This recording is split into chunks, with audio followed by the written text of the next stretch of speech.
চোখ রাঙিয়ে পাড়ায় পাড়ায় মহল্লার মধ্যে ঢুকে মুখে গামছা বেঁধে লাল চোখ যদি কেউ দেখাতে আসে তাহলে ওই লাল চোখ কি করে নামিয়ে দিতে হয় আমরাও খুব ভালো করে জানি। গণতান্ত্রিক উপায়ে আমাদের কর্মীরা গিয়ে ওই লাল চোখ একেবারে নামিয়ে দিয়ে আসবে। এবারে ভোটে জিতি বা হারি, কাঁধ থেকে কোনোদিন এই রঙের ঝান্ডাটার রং পরিবর্তন হবে না। চোর চোরটা চিটিংবাজের ঝান্ডার রং বদলে যায়, আমাদের কোনোদিন না মরলে কাঁধ থেকে এই ঝান্ডাটার রং বদলাবে না। অনেকেই বলছেন অল্প বয়সী মুখ, দায়িত্ব সামলাতে পারবে তো? এতদিন বেশি বয়সী চোর দেখলেন, একবার অল্প বয়সী কাজের লোককে সুযোগ দিয়ে দেখুন। উপস্থিত সাথী সভাপতি, এখানে সামনে বসে থাকা আমার গুরুজনেরা, আমার কমরেডরা এবং এসএফআইয়ের যারা আমার সহকর্মী আছো তারা সকলে, সংযুক্ত মোর্চাকে কেন এবার ভোটে জেতানো উচিত, এখানে যারা মাঠের বৃত্তের মধ্যে আছো তাদের বা আছেন তাদের অনেকের কাছেই পরিষ্কার।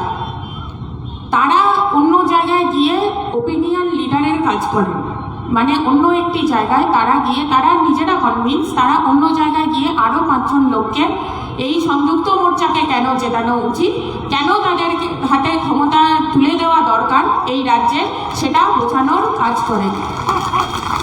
এই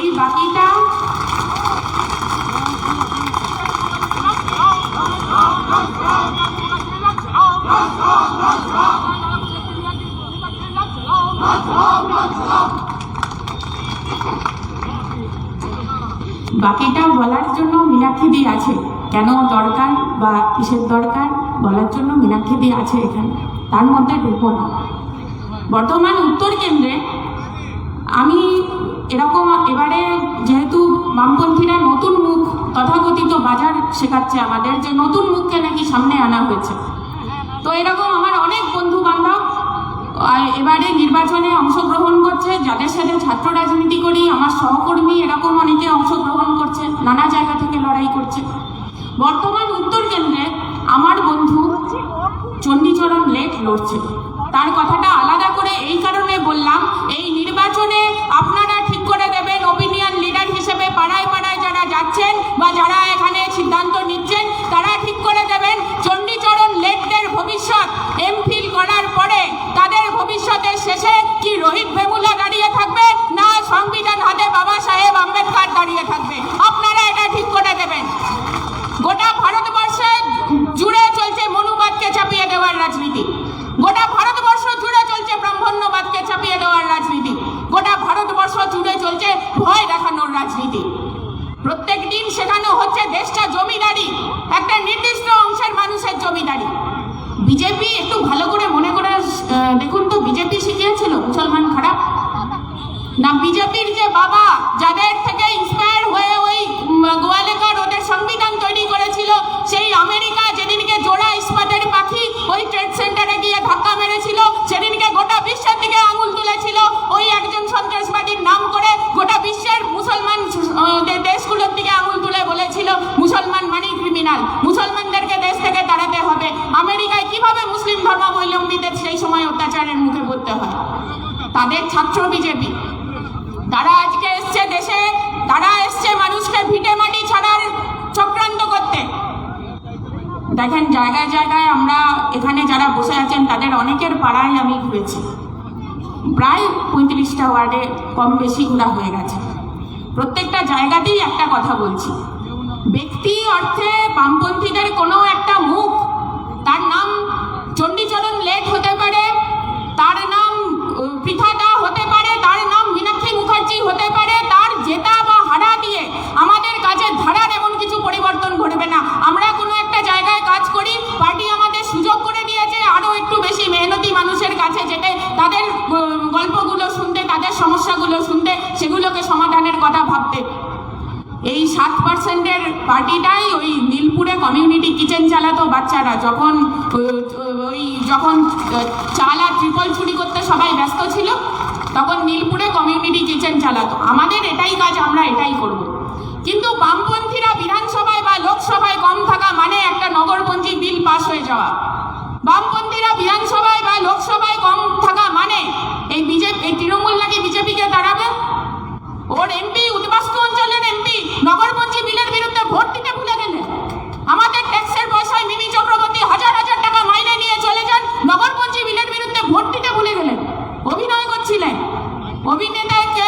রাজনীতিতে আসা নিয়ে কোনো আপত্তি নেই, কিন্তু মানুষ তাদের অভিনয় দেখবে বলে ভোট দেয়নি। একদল এনআরসি করে দেশ ছাড়া করছে, চোখ রাঙাচ্ছে। কারোর বাবার দেশে বাস করি না, মেহনতের পয়সায় খেটে খাই, মাথা উঁচু করে বাঁচবো। চোখ যদি রাঙাতে আসে কাঁধে লাল ঝান্ডা নিয়ে, লাল কার্ড দেখিয়ে ওই লাল চোখটা কি করে নামিয়ে দিতে হয় আমরাও জানি। তার জন্য তৃণমূলকে ঠেকানোর জন্য কোনো জায়গায় কোনো বিজেপিকে দরকার লাগবে না, আর বিজেপিকে ঠেকানোর জন্য কোনো জায়গায় কোনো তৃণমূলের দরকার লাগবে না। দলে দলে তৃণমূলের চোর নেতা গিয়ে বিজেপিতে আশ্রয় নিচ্ছে। প্রত্যেক দিন ছাত্রছাত্রীদের ভবিষ্যৎ অন্ধকারে চলে যাচ্ছে নিউ এডুকেশন পলিসি দিয়ে।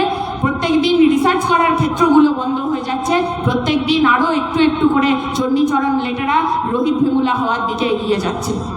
এই ভারতবর্ষ কেউ আমরা চাই না, এই ভারতবর্ষ, এই চোখ রাঙানোর ভারতবর্ষ কেউ আমরা চাই না। প্রত্যেক দিন তোলাবাজির টাকায় বেঁচে থাকতে, ঘুষ দিতে দিতে এই বর্তমানের বেকাররা ক্লান্ত। উন্নয়ন ফেটে পড়ল। যতগুলো অন্য জায়গায় সভা সমিতি শুনছি, অমুক শ্রী তমুক শ্রী মারা গেলেও টাকা দিচ্ছি, শ্মশানের খরচ দিচ্ছি, এই দিচ্ছি ওই দিচ্ছি তাই দিচ্ছি, শুধু এটাই শুনতে পাচ্ছি। এত উন্নয়ন হলো, 7 বছরের বাচ্চার হাতে উন্নয়ন ফেটে পড়লো, মাথার ঘিলু বেরিয়ে গেল, একজন জন্মের মতো পঙ্গু হয়ে গেল, আর একজন ওখানেই মারা গেল। বর্তমান শহরে উন্নয়ন এইভাবে ফেটে পড়ছে, জায়গায় জায়গায় বোম পাওয়া যাচ্ছে। বেশি কথা বাড়াবো না, মূল বক্তা এখানে উপস্থিত, আরো যারা আছেন পার্টি নেতৃত্ব তারা বলবেন। কথা একটাই, 7 বছর ধরে বর্ধমানবাসীকে তাদের গণতান্ত্রিক অধিকার প্রয়োগ করতে দেওয়া হয়নি, 7 বছর ধরে। এইবার কিন্তু সাবধান, যারা মহল্লায় মহল্লায় ওই কাকুকে ভোট দিবি বলে হাতে গুঁজে দিতে আসছেন কিছু, আমি শুনলাম, আমি দেখিনি, এরকম শুনতে পেলাম। যারা গুঁজে দিতে আসছেন কিছু, আর যারা হাতে গুঁজে দিতে আসছেন তারা মনে রাখবেন 10 বছর ধরে ওর থেকে লাখ লাখ গুণ বেশি তোলা তুলেছে, আজকে 1000টা টাকা মুখে ছুঁড়ে মেরে আসছে ভোট কিনে নিতে। আর যারা রাতের অন্ধকারে মুখ বন্ধ করে গিয়ে ওই বেশি নাচানাচি করিস না, ভোটের পরে আমরাই থাকবো, দেখে নেবো, অমুক তুসুক বোঝাতে আসছে, তারা নিজেরাও ভালো করে জানে তারা থাকবে না, তাদের দিন ফুরিয়ে এসছে। আর নতুন একটা কথা বাজারে আমদানি হয়েছে, এবারে না হলে পরের বারে হবে। চোরকে মাথা থেকে সরাতে গেলে পাঁচি দেখতে লাগে নাকি? প্রত্যেকদিন আপনাকে আমাকে পেছন করে মারছে, প্রত্যেকদিন তোলা তুলছে, প্রত্যেকদিন চুরির টাকায় রাহাজানি করে গোটা শহর জুড়ে গুন্ডাগার্দি করে বেড়াচ্ছে, এদেরকে মাথা থেকে সরাতে গেলে পাঁচি দেখতে হবে নাকি? আর পড়ে রয়েছে সন্ধ্যেবেলায় ওই ঘন্টাখানেক অমুক বাবু আর তার চ্যানেল। এত অসভ্যতা প্রত্যেক দিন, যেটা ফ্যামিলি টাইমে দেখানো হয়, বাড়ির বাচ্চাদের সঙ্গে বসে দেখা যায় না। এত অসভ্যতা, সবাই মিলে হই হই করে চিৎকার করছে, অসভ্যের মতো ব্যক্তিগত আক্রমণ করছে, কোনো রাজনৈতিক কথা নেই, যে যা ইচ্ছে হচ্ছে করছে। তারা প্রত্যেক দিন ওই গ্রাফ আঁকছে, সমস্ত ভোট ওরা নিয়ে চলে যাবে, আমরা কিচ্ছু পারবো না। আমি সাংবাদিকতার ছাত্রী, ওই গ্রাফগুলো কি করে তৈরি হয় আমি খুব ভালো করে জানি। দুনিয়া জুড়ে, পশ্চিমবঙ্গ জুড়ে সমস্ত মেহনতি মানুষ, খেটে খাওয়া মানুষ ওদের কানে কানে গিয়ে বলে যায় যে বামপন্থীরা এবার লড়াইয়ে নেই, লড়াইটা চলছে তৃণমূল আর বিজেপির মধ্যে। প্রত্যেক দিন ওরাই সেটা শুনতে পায়, আর কেউ শুনতে পায় না। ওইগুলো দেখে বিভ্রান্ত হবেন না, ওগুলো সমস্ত পয়সা দিয়ে বানানো। জায়গায় জায়গায় যে জায়গাগুলিতে দেশে আজকে যারা হিন্দুস্তানের স্বপ্ন দেখাচ্ছে, মনে রাখবেন দেশে মুসলমান আছে বলে আজকে আপনার পরিচয় ওরা হিন্দু বলে বলছে। মুসলিম ছাড়া দেশটা হয়ে গেলে কালকে আপনি তিলি, কালকে আপনি ডোম, কালকে আপনি ভাঙড়, কালকে আপনি বৈশ্য, কালকে আপনি বাগদি, কালকে আপনি দুলে, কালকে আপনার অন্য কিছু একটা পরিচয় হবে। মানুষ ভাগ করতে যারা শুরু করেছে তারা কোনোদিন মানুষ ভাগ করার খেলায় থামবে না। প্রত্যেকটা জায়গায়, যে জায়গাগুলোতে বিজেপি সরকার আছে সেখানে হিন্দু দলিত পরিবারগুলোতে তাদের মৃতদেহগুলোতে পাড়ায় কেউ ছয় না। দানা মাঝি নামটা মোবাইলে এখন সবার স্মার্টফোন, সার্চ করলেই দেখতে পাবেন। একটি পাড়ার মধ্যে মৃতদেহ, তার স্ত্রীর মৃতদেহ কেউ ছোবে না বলে মাদুর দিয়ে মুড়িয়ে কাঁধে নিয়ে 10 কিলোমিটার রাস্তা হেঁটে নিজে খড়কুটো জোগাড় করে ওই বডি সৎকার করতে হয়েছিল। এইটা হচ্ছে ওই বিকাশের নমুনা, এইটা হচ্ছে ওই 56 ইঞ্চি ছাতির ভারতবর্ষ। সমস্ত চোরেরা গিয়ে, আর যারা পাড়ায় জায়গায় জায়গায় তোলা তুলেছেন আর লুট করেছে, পাড়ার সাধারণ যে তৃণমূল কংগ্রেসের কর্মীটা, তাকে দুবেলা ছিবড়ে করে ছেড়ে দিয়েছেন। পাড়ার যে তৃণমূল কংগ্রেসের কর্মীটা দুটো গরম ভাতের আশায়, সবাই চায় থালায় গরম ভাত, তৃণমূল কংগ্রেস করতে গেছিল, আমার শত্রু না, কোনো জায়গায় ভুল বুঝে সে গেছিল, তার দাবিটা নিয়েও আমি লড়ছি। সাধারণ আজকে যে বিজেপির কর্মীরা লড়াই করছে, সাধারণ পাড়ায় হচ্ছে তার দাবিটা নিয়েও লড়ছি, কিন্তু মাথার উপরে বসে থেকে সাধারণ মানুষ তো বটেই।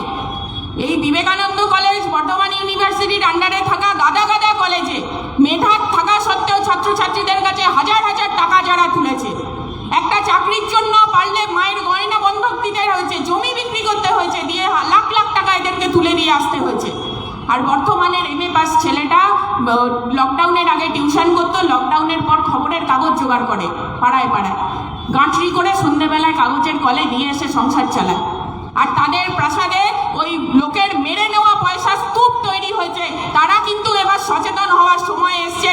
ওই ক্ষমতায় যদি আসি, ওই বাড়ির এসি খুলে ভেঙে, ওই গাড়ির টায়ার খুলে ভেঙে বিক্রি করে সমস্ত মানুষের পয়সা মানুষকে ফেরত দেব, এটা কথা রইল আফরোজের কাসাম। এই মানুষকে যে সুষে শোষণ করে লাখ লাখ টাকার সম্পত্তি বানিয়েছে, সেই সম্পত্তির হিসেব হবে, সেদিনকে ওদের হিসেব হবে। এবং মামলার মালা করে, গণতান্ত্রিক উপায়ে তাদের মামলার মালা করে গলায় পরিয়ে দেওয়া হবে। এই তোলাবাজির রাজ বর্ধমান থেকে বন্ধ করা হবে। একবার ভেবে দেখবে, প্রত্যেক দিন মোড়ে মোড়ে বাঁচছি, প্রত্যেক দিন আমাদেরকে শোষণ করে নিয়ে, প্রত্যেক দিন হাতের কাজ, পেটের ভাত সমস্ত কিছুকে নিয়ে খেলা চলছে, খেলা হচ্ছে, বোম নিয়ে খেলা হচ্ছে। বর্তমান শহর জুড়ে এরকম বিভৎস খেলা চলছে। আপনার ছোট যে সন্তান আছে বাড়িতে, তার মুখের দিকে তাকিয়ে ভাববেন, এরকম ভারতবর্ষ আমরা কেউ চাই না।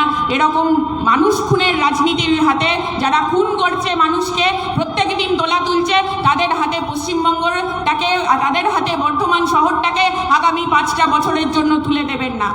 পৃথার এইটাই কাজ, মীনাক্ষী মুখার্জির এইটাই কাজ, অনির্বাণদের এইটাই কাজ, SFI DYFI-দের এইটাই কাজ। এর বাইরে তাদের ভোটে জেতা হারা নিয়ে কিচ্ছু যাবে না। আর প্রতিশ্রুতির বান ডাকছে চারদিকে। মিথ্যে কথা বলে ভোট চাইতে শিখিনি, মিথ্যে কোনো কথা বলেও যাব না। প্রত্যেকটা বর্ধমানবাসীর কাছে একটাই প্রতিশ্রুতি আমি দিয়ে যেতে পারি, যে যে জায়গায় করুন থাকুন না কেন, একটাই প্রতিশ্রুতি দিয়ে যেতে পারি, ভোটে জিতি বা হারি, কাঁধ থেকে কোনোদিন এই রঙের ঝান্ডাটার রং পরিবর্তন হবে না। চোর চোরটা চিটিংবাজের ঝান্ডার রং বদলে যায়, আমাদের কোনোদিন না মরলে কাঁধ থেকে এই ঝান্ডাটার রং বদলাবে না। বাদবাকিটা যদি বর্ধমানবাসীর কাজের সুযোগ পাই, তাহলে প্রত্যেকের সমস্যার নিজের সমস্যা ভেবে যত দূর যাওয়া যায় যাব, তার বাইরে কোনো প্রতিশ্রুতি দিতে পারবো না। বর্ধমানটাকে শিশুর খেলার বাসযোগ্য করে দেওয়ার দরকার। বর্ধমানটাকে একটা ওই পুল তৈরি করে বর্ধমানে ছোট ব্যবসায়ীদের পেটের ভাত জোগাড় করা দরকার। তার জন্য একটা সিটি বাস স্ট্যান্ড তৈরি করা দরকার। বর্ধমানে কলেজে কলেজে তোলাবাজি বন্ধ করা দরকার। বর্ধমানে পুরো বোর্ড গঠন করা দরকার। নিকাশি ব্যবস্থার সংশোধন করা দরকার। পাড়ায় পাড়ায় এবারে প্রত্যেকটা বুথে আমাদের এজেন্ট থাকবে। ওই বুথের চারপাশে ঘুরে চোখ রাঙিয়ে পাড়ায় পাড়ায় মহল্লার মধ্যে ঢুকে মুখে গামছা বেঁধে লাল চোখ যদি কেউ দেখাতে আসে, তাহলে ওই লাল চোখ কি করে নামিয়ে দিতে হয় আমরাও খুব ভালো করে জানি। গণতান্ত্রিক উপায়ে আমাদের কর্মীরা গিয়ে ওই লাল চোখ একেবারে নামিয়ে দিয়ে আসবে। এবারে ভোট হবে বর্ধমানে। এবারে বুথে বুথে এজেন্ট থাকবে, লাল ঝান্ডা কাঁধে নিয়ে কর্মীরা দিন রাত মাথার ঘাম পায়ে ফেলে খেটে মরছে এবারে বর্ধমানে মানুষকে তার গণতান্ত্রিক অধিকারটা প্রয়োগ করবার জন্য। এই মাইকের আওয়াজ যত দূর যাচ্ছে, বাড়ি থেকে যে সমস্ত মানুষ শুনতে পাচ্ছেন, তাদের কাছে আমার একান্ত অনুরোধ, নিজের অধিকার সম্পর্কে সচেতন হন। দুদিন বাদ রাজনীতিকে দোষ দিয়ে লাভ নেই। নোংরা লোকজন রাজনীতি করে, অমুক তমুক বলে সবাই এক, এসব বলে লাভ নেই। সবাই যদি এক হতো, তাহলে 10 বছর ধরে টেট SSC বন্ধ থাকতো না। একটা সময় পশ্চিমবঙ্গে দুর্গাপুজো হোক না হোক SSC হতো, সমস্ত কিছু বন্ধ হয়ে গেছে। ওই যে বললাম, পাড়ার তৃণমূলের নেতাটা পর্যন্ত ছিবড়ে হয়ে গেছে। ও দেওয়াল চুন করেছে আর ভোটের সময় নেতা হয়েছে এসে ফিল্ম স্টার। ওর একটা সিভিক ভলেন্টিয়ারের বেশি চাকরি হয়নি, কিন্তু ভাইপো ভাইজি গুছিয়ে নিয়েছে। বিশ্বজিৎ কুণ্ডুর মেয়ে, পরেশ অধিকারীর বাড়ির লোক, তারা গুছিয়ে নিয়েছে। তার কিন্তু কোনো উন্নতি হয়নি। এবারে তাই গণতান্ত্রিক উপায়ে ভোট হবে। জায়গায় জায়গায় আমরা থাকবো, মানুষকে তার গণতান্ত্রিক অধিকার প্রয়োগ করতে দেব। এরপরেও আপনাদের অধিকার আছে যাকে খুশি ভোট দেওয়ার, কিন্তু আপনার হয়ে বোতামটা টিপে দেওয়ার পাড়ার তৃণমূলের দাদার অধিকার নয়। ওই অধিকারটা যদি পাড়ার তৃণমূলের দাদা নিতে আসে, তাহলে কি করে তাকে সেই অধিকারের প্রয়োগ থেকে বিরত করতে হয় আমরাও জানি। ওর জন্য অন্য কাউকে দরকার লাগবে না। গণতান্ত্রিক উপায়ে তাকে বুথ থেকে টেনে হিঁচড়ে বের করে সারা সাধারণ মানুষকে এবার ভোট দেওয়ার সুযোগ করে দেব, এটা আপনাদের কাছে কথা দেওয়া রইল। এবারে 17 তারিখ একটা সুযোগ এসছে ভালো করে বেছে নেওয়া। এবারে 17 তারিখ একটা সুযোগ এসছে সাধারণভাবে কাউকে তোলা না দিয়ে কলেজে ভর্তি হওয়ার, কাউকে তোলা না দিয়ে একটা চাকরি পাওয়ার, কারোর কাছে মাথা না নামিয়ে বেছে নেওয়ার। মোদি অমিত শাহর বাবার দেশে নয়, নিজের দেশে মেহনতের পয়সায় খেটে খাই, মাথা উঁচু করে নির্ভয়ে বাঁচবো, এটা বলে বেছে নেওয়া। এবার 17 তারিখ একটা সুযোগ এসছে আপনার বাচ্চাকে মাঠে খেলতে, নিরাপদে খেলতে যেতে দেওয়ার। এই সুযোগটা হেলায় হাতছাড়া করবেন না। সমস্ত বর্ধমানবাসীর কাছে আমাদের অনুরোধ, এবারে যেখানে যেখানে যে সমস্ত মানুষ আছেন তাদের প্রত্যেকের কাছে আমাদের অনুরোধ, এবারে সংযুক্ত মোর্চার সাথে থাকুন। যে যেখানের ভোটার হন সেখানে সংযুক্ত মোর্চার সাথে থাকুন। আমরা খেলতে আসিনি, আমাদের কোনোদিন সকালবেলা উঠে মনে হয়নি মানুষের সেবা করা দরকার বলে দুপুরবেলা থেকে বেরিয়ে পড়েছি, এরকম নয়। দীর্ঘদিন ধরে আমাদের কাজ করার অভিজ্ঞতা আছে। অনেকেই বলছেন অল্প বয়সী মুখ দায়িত্ব সামলাতে পারবে তো? এতদিন বেশি বয়সী চোর দেখলেন, একবার অল্প বয়সী কাজের লোককে সুযোগ দিয়ে দেখুন, ঠিক সামলাতে পারবে। সমস্ত কিছু ভেবে এবার সিদ্ধান্ত নেবেন। 17 তারিখ নিজের ভোট নিজে দিন, বুথ লুট রুখে দিন, সকাল সকাল ভোট দিন। ইনকিলাব জিন্দাবাদ। ভালো থাকবেন সকলে।